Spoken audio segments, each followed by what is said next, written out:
여러분 안녕하십니까? 오늘은 공공도서관 설계하다의 마지막 챕터 서비스에 대한 얘기, 사세에 대한 얘기, 그 마지막 장으로 제가 서비스 디자이너로서의 사세에 대한 얘기로 이 큰 장을 마감할 겁니다. 물론 이 공공도서관 설계하다가 마감했다고 해서 공공도서관 설계가 끝이 났다는 얘기가 아니라 좀 다음 편에 제가 공공도서관뿐만 아니라 대학도서관이라든가 학교도서관, 전문도서관들에 대한 좀 차별적 얘기들, 좀 다른 얘기들을 덧붙여서 서비스에 대한 얘기를 한번 집중적으로 다뤄볼까 합니다. 그래서 오늘은 여러분들에게 조금 생소할지 모르지만 서비스 디자이너로서의 사서는 어떤 사람들이고 어떤 역할을 하고 그것과 기존에 우리 사서와 무엇이 다르고 같은가에 대한 말씀을 드리려고 합니다. 아마 서비스 디자인이라는 얘기를 들으면 굉장히 낯설어 하시는 분들도 있고 어떤 분들은 알고는 있는데 저게 왜 사서와 관련되어 있지? 라고 의아해하시는 분들도 많으리라고 봅니다. 제가 대학원에 제대로 자리매김하지 못했습니다만 전공을 하나 더 확장하려고 했습니다. 하나는 사서 전공과 서비스 디자인 전공으로 나누려고 했습니다. 학부에서 문헌정보학을 전공한 친구들이 대학원을 잘 안 옵니다. 안 오는 이유가 대학원 과정들이 약간 변형되었기 때문이라고 생각하는데, 그 이유는 사서 자격증이 없는 문헌정보학을 전공하지 않은 친구들이 문헌정보학 대학원에 진학해서 2년 동안 학위를 과정을 마치면 사서 자격증이 주어지다 보니까 문헌정보학에 대한 배경이 없는 친구들이 들어와서 문헌정보학을 하게 되고, 문헌정보학을 하는 친구들은 굳이 대학원까지 나오더라도 이것이 자기 현장 생활에서 큰 보탬이 되지 않는다라는 생각에 진학하지 않습니다. 거기다가 일부 학계에서 서양에서는 학부 과정이 없이 대학원 과정만 있다라는 논리로 문헌정보학을 설명하다 보니까 그 비전공자들이 상당히 많이 들어오는, 도서관에 대한 어떻게 사서에 대한 열망일 수도 있겠습니다만, 그러다 보니까 도리어 그 문헌정보학 친구들이 약간 좀 불이익을 받는 것 같아서 제가 일부러 전공을 나눴습니다. 사서 자격증이 없는 친구들에게는 사서 자격증을 취득할 수 있는 과정을 대학원에서 진행하고, 사서 자격증을 가진 친구들에게 보다도 진보되어진 문헌정보학을 가르치자. 그 진화되고 진보된 영역이 뭐니? 그래서 저는 서비스 디자인을 선택했습니다. 지식 기반 서비스 디자인을 가르침으로써 우리들이 그 한 걸음 더 나아간, 좀 더 결론적으로 말씀드리자면 기획력을 가진 서비스 영역에 있어서 기획력을 가진 친구들을 만들자. 그리고 그들이 하는 일들이 지식이 대상이 아닌 지식을 기반으로 하는 서비스 디자인이다. 문헌정보학이 갖고 있는 가장 큰 맹점 중에 하나가 뭐냐면 지식을 다룬다는 것입니다. 지식을 다루다 보니까 그 지식을 많이 알 것이다 라는 편견, 또 스스로도 자기 착각 속에서 공부를 하게 됩니다. 그러다 보니까 약간 좀 제가 볼 땐 말이 안 되는 소리지만 많은 사람들이 그렇게 착각하는 게 뭐냐면, 문헌정보학이 인문사회과학에 속해 있기 때문에 문헌정보학을 전공하면 인문사회과학에 대한 백그라운드가 있는 건 아니겠니? 자연과학은 그렇지 않을지 몰라도 인문사회과학만을 알 수 있지 않을까? 라는 묘한 자신감 속에서 인문사회과학실에서 사서 근무는 크게 부담 없습니다. 다 누구든지 시키면 합니다. 근데 자연과학실이나 공학실 쪽으로 가서 근무하라 그러면 다들 하는 소리가 한마디입니다. 전 그 영역을 모른다는 겁니다. 제가 사서분한테 물어본다. 대근 국악을 잘 아십니까? 미술에 대해서 조예가 깊습니까?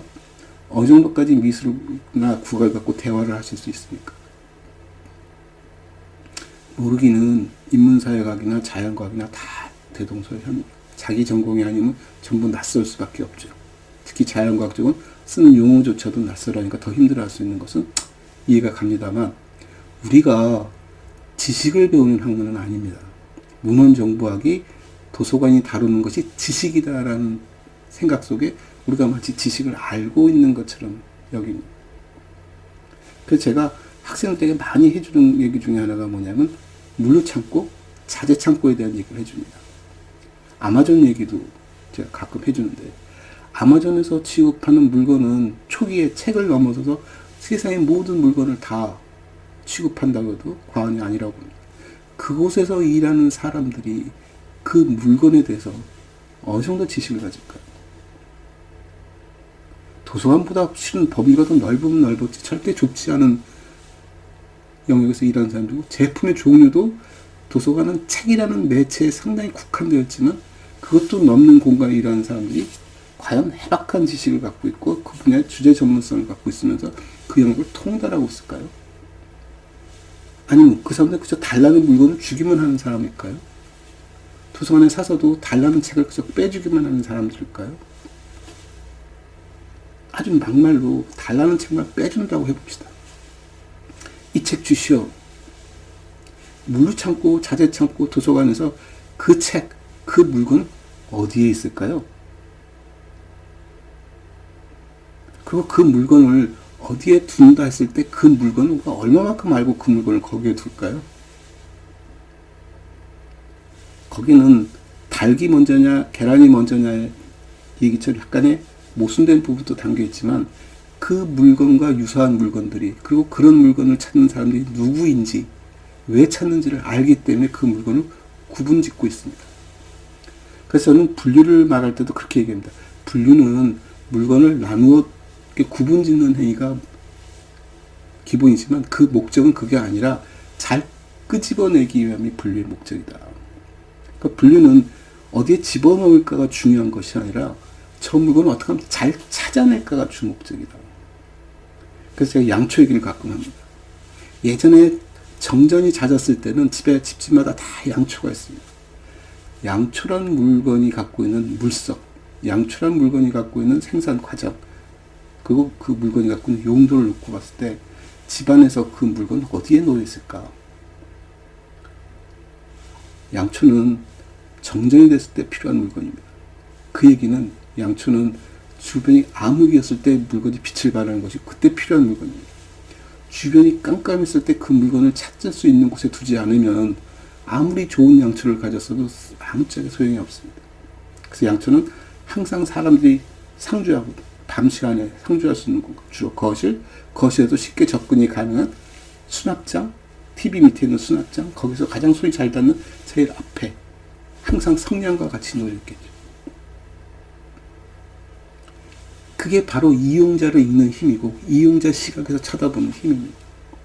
제가 오늘 여러분에게 말씀드리고자 하는 서비스 디자인의 가장 기본은 이용자 중심의 사고를 얘기하는 것입니다.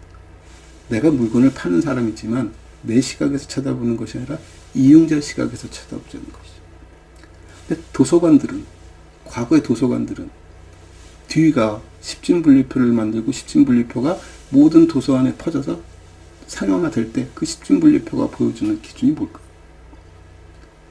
일부 분류하신 선생님들도 말씀하시다시피 십진분류표는 우리가 알고 있는 지식분류는 아니다. 그러나 지식분류를 기반으로 만들어졌다. 근데 뒤 분류표가 만들어지고 십진분류표들이 만들어지고 난 이후에 세상이 한 100여 년 변해왔습니다.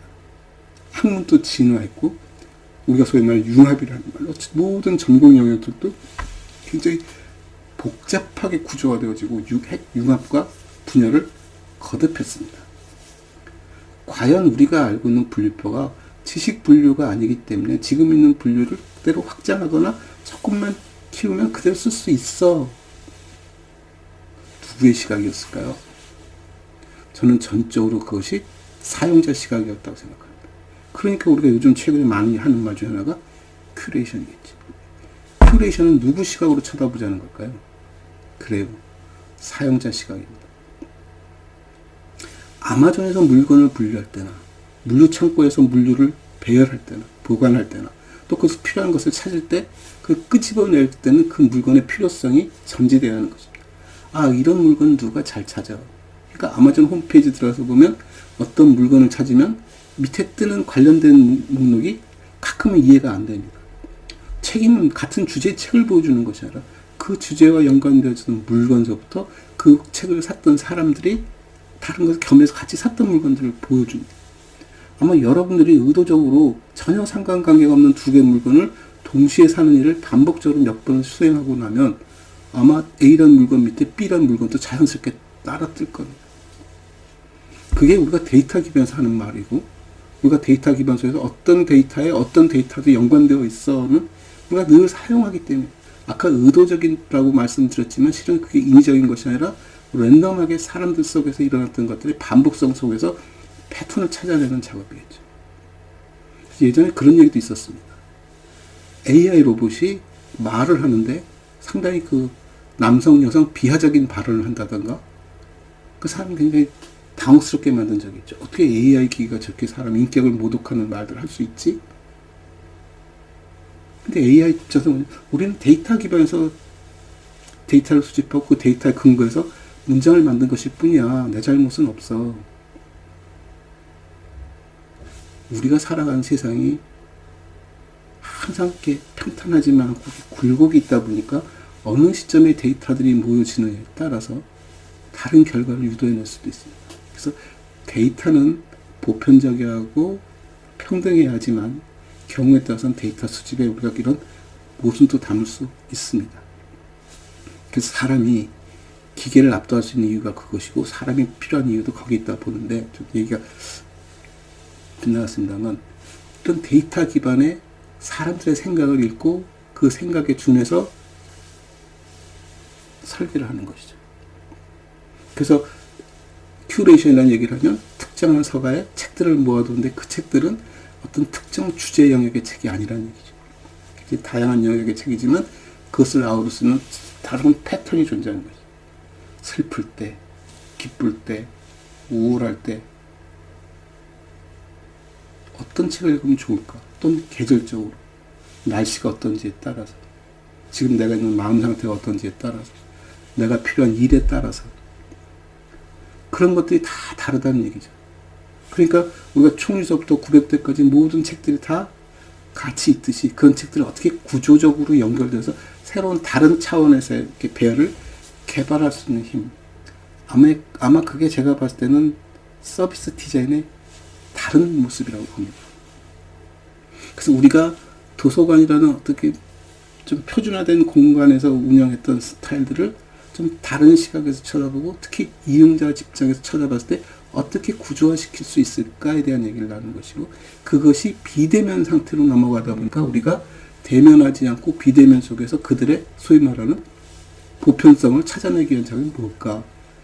그게 바로 우리가 화면을 설계하는 소위 말하는 뭐 유저 인터페이스라든가 UI라든가 유저 익스피리언스, 유저 경험을 우리가 어떻게 드러낼 수 있고 그것을 보여줄 수 있을까? 그 영역이 디자인 영역이고 그게 서비스를 디자인하는 서비스라기보다 우리 모든 상황을 모든 질서를 모든 과정을 서비스한다고 보시면 되는 것이고 그게 잘 축약된 것이 도서관이라는 공간입니다. 그리고 더 재밌는 것은 도서관이 그런 지식 기반의 서비스를 개발할 수 있는 공간임과 동시에 다루고 있는 물건 또한 지식이라는 점에서 약간 좀 이중성 쥐고 있는 공간이겠죠. 그래서 제가 오늘 드리고 싶은 얘기는 그동안 우리가 해왔던 것들이 지식 기반 서비스라기보다는 지식을 서비스하는 사용자 측 사고, 관리자 측 사고. 그러니까 도서관을 설계하는 얘기라고 도서관에 대한 여러 가지 서비스 얘기를 꺼내면 제일 마지막에 제동이 걸리는 게 뭐냐면 비용에 대한 얘기입니다. 그렇게 건물을 만들고 그렇게 서비스를 하면 그 비용을 관리비를 감당할 수 있겠니? 라고 물어보는 거죠. 그러니까 모든 것들이 누구 시각으로 돌아가기 시작하냐면 관리자 시각으로 돌아가요. 비용이 적게 들고 통제가 가능하고 보안이 가능한 시스템 쪽으로 들어가죠. 이걸 어떻게 개별화시키고 어떻게 뒤집어서 그런 것들이 담겨 있으면서도 서비스 중심으로 움직일 수 있을까? 그게 우리가 말하는 그 디텍터들 개발해서 RFID 칩을 쓴다든가 마그넷 테이프를 집어넣는다든가 해서 좀 통제를 가하려고 한다든가 동선을 개발한다든가 하는 굉장히 다양한 방법에 있어서 관리비도 줄이고 서비스의 품질도 높여줄 수 있는 방법들. 이제 거기에 또 하나 우리가 빼서는 안 되는 것이 뭐냐면 사사가 갖고 있는 전문성에 대한 얘기입니다. 그리고 도서관의 존재성에 대한 얘기입니다. 왜 존재하는데? 우리가 이 일을 왜 하는데? 이 존재성을 잃어버리면 도서관 역할은 기능만 남아버릴 수 있습니다. 책을 빌려주는 곳이잖아. 그럼 좀 더 쉽게 빠르게 빌려줄 수 있지 않아? 도서관을 자꾸 외곽에다 지으면 불편하잖아. 근데 비싼 도심에다 도서관을 지으려니까 비용이 너무 들어. 그래서 이제 생각하는 게 택배 서비스일 수도 있겠죠. 나쁘다고는 생각하지 않습니다만, 그게 기능을 대체한다고 해서 본질이 바뀔까? 본질을 수행하는데 다름이 없을까?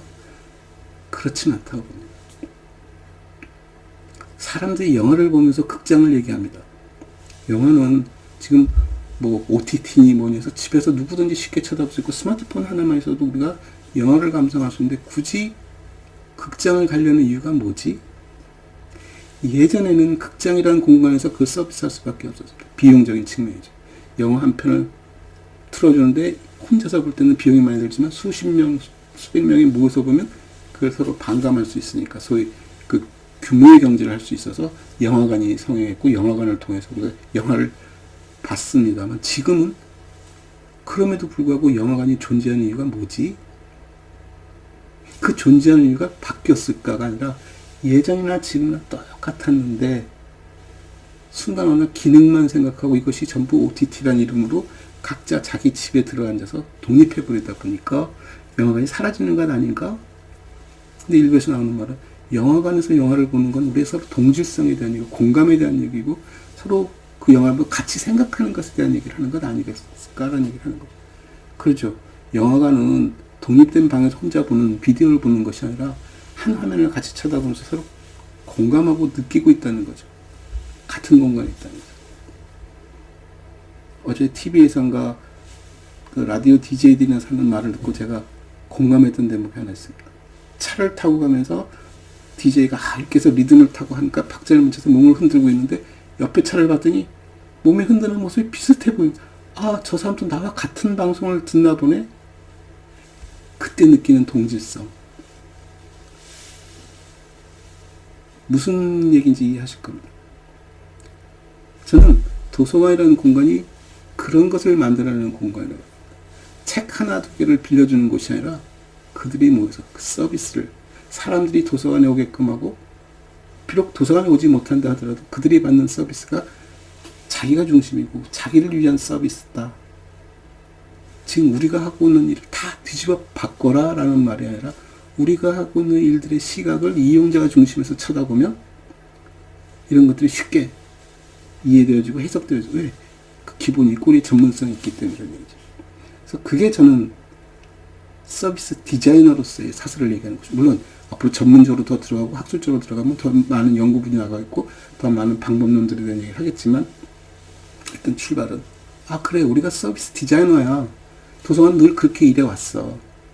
도서관이 분류표를 만든 것이 꼭 관리자 중심만은 아니야. 이제 그런 걸 찾아내는 거죠. 아까 극장이 개념이 바뀌는 것이 아니라 예전이나 지금이나 극장 그렇게 모여서 보는 얘기죠. 옛날 동네 TV 간 데 들어오면 동네 아이들이 다 모여서 TV를 봤습니다. 물론 다른 이유들이 더 많았겠지만 기본은 더 재밌었다는 얘기죠. 그렇게 모여서 보니까.